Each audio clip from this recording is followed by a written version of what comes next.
पहले पहले हम आईली गवनवा हो मोरा सासू से झगड़ा हो गइला। केकर शादी भइल बा एजा तनी हाथ उठा के बताई तो सभी कुंवारे बटे। अच्छा ऐसा देखिए कहा जाता है कि जब घर बसता है तो इंसान हंसता है, जब घर बसता है तो इंसान हंसता है और उसके बाद बाबा बीवी के चक्कर में ऐसा फंसता है कि फिर कभी नहीं हंसता है। जो हंसेगा उसी के साथ ऐसा हाल हो रहा होगा हो।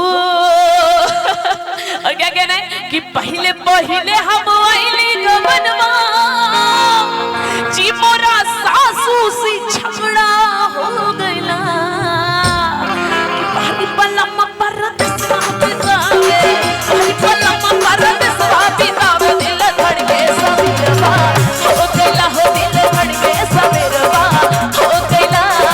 हाथ में मेहंदी मांगे सिंदूरवा, हाथ में मेहंदी मांगे सिंदूरवा, बरबाद गजरवा हो गइला, हो बरबाद गजरवा हो गइला।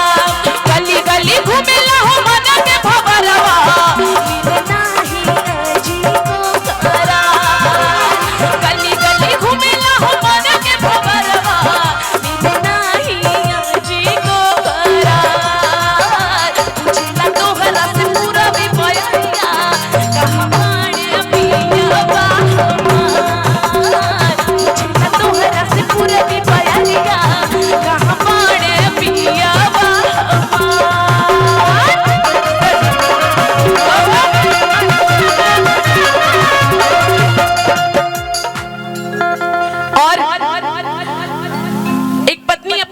कहती है हाँ बड़ा दर्द की बात है कि कह रही है कि सजनवा हो आज जल्दी ले जा गवनवा, कि सजनवा हो जल्दी ले जा गवनवा, सजनवा हो जल्दी ले जा गवनवा, ले जा गवनवा हो ले जा गवनवा हो ले जा गवनवा, ले जा गवनवा हो ले जा गवनवा हो ले जा गवनवा, सजनवा हो। एक मिनट थोड़ा हल्ला हो जाए उधर से, थोड़ा हल्ला वल्ला कर दो भाई, थोड़ा सुनाई देना चाहिए। आप लोग मजा आ रहा है, आप लोगों को आ रहा है मजा भाई? देवरिया वाले थोड़ा हल्ला कर दो। आगे महिलाएं बैठी है ना तो महिलाएं हल्ला नहीं करती है, वो घर में बस हल्ला करती है। ठीक सही बोला था नहीं? हाँ घरे में फिर आवाज निकलेला ऐजा नहीं। हाँ आज ऐजो आवाज निकाले के बटे। और कैसे कि सजनवा हो जल्दी ले जा गवनवा,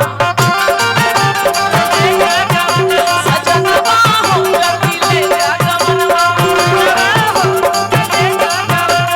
ले जा गवनवा हो ले जा गवनवा हो ले जा गवनवा, ले जा गवनवा हो ले जा गवनवा हो ले जा गवनवा, सजनवा हो जल्दी ले जा गवनवा, बलमुआ हो जल्दी ले जा गवनवा।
सजनवा हो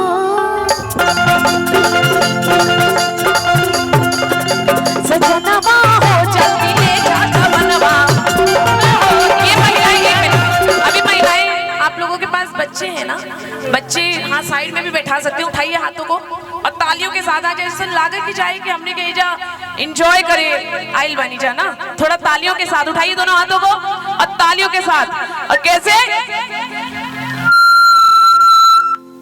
सजनवा हो जल्दी ले जा कफनवा, सजनवा हो जल्दी ले जा